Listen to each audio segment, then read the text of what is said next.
Gallant old engine. I'm ashamed of you, Duncan, Said Skarloey. You should think of your passengers. Passengers are just nuisances. They're always complaining. Skarloey was shocked. That's no way to talk, he said. Passengers are our coal and water. No passengers means no trains. No trains means no railway. Then we'd be on the scrap heap, my engine, and don't you forget it. Thank goodness Rheneas is coming home. Perhaps he'll teach you before it's too late. What has Rheneas to do with it? Rheneas saved our railway, said Skarloey. Oh, okay. Please tell me about it.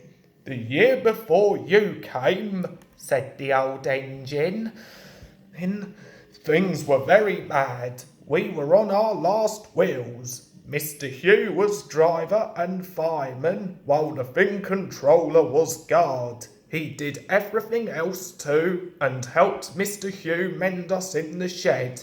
We expect 2 fresh engines next year, they told us, but we must keep the trains going. Now, if we don't, our railway will close. I tried hard, though I couldn't do much, but Rheneas understood. It's my turn now, he said.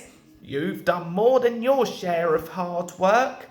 He was often short of steam, but he always tried to struggle to a station and rest there.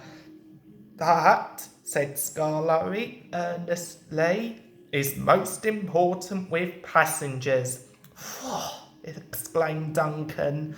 Passengers, Skarloey continued, don't mind stopping at stations. They can get out and walk about. That's what stations are for. But they get very cross if we stop at wrong places like viaducts.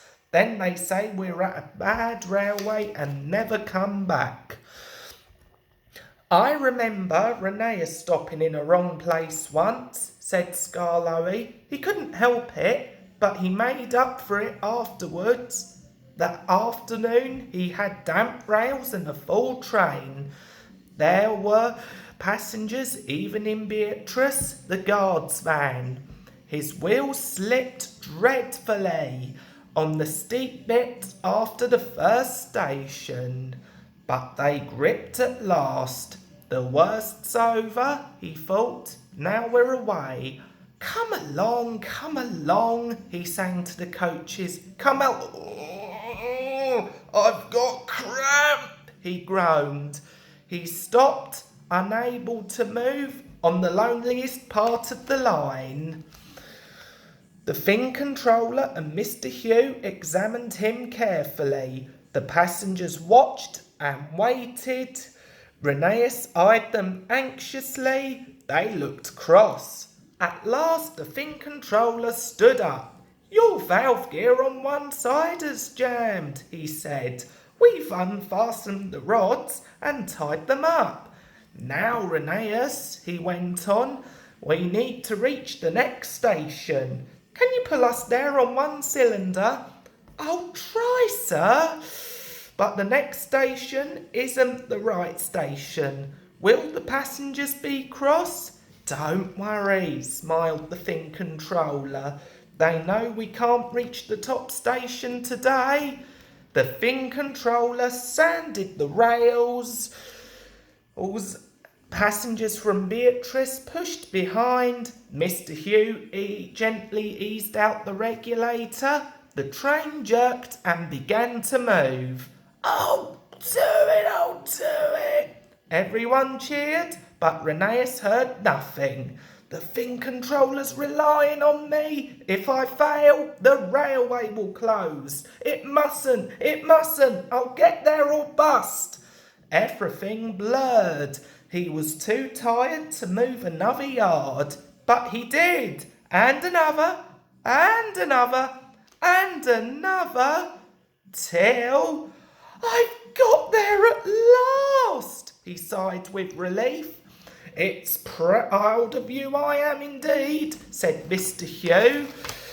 All Rheneas remembered about the journey down was having to go on. At the big station, the passengers thanked him. We expected a long walk, they said, but you brought us home. We'll come again and bring our friends.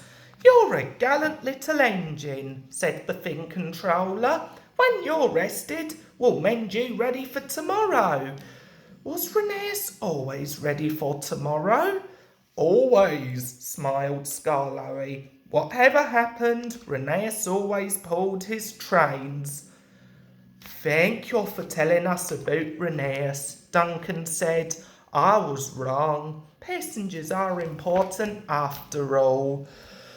All the little engines were on the wharf on the day that Rheneas came home. Some of the Fat Controller's engines were there too. Edward pushed Rheneas's truck to the siding, and Scarloey pulled him neatly to his own rails. This was the signal for a chorus of whistles from engines large and small. You never heard such a noise in all your life. The owner, Rheneas, and other important people made speeches, the band played, and everyone was very happy. But Rheneas was happiest of all in his own place that night, next to his friend Scarloey. This helps a little engine to feel that at last he has really come home.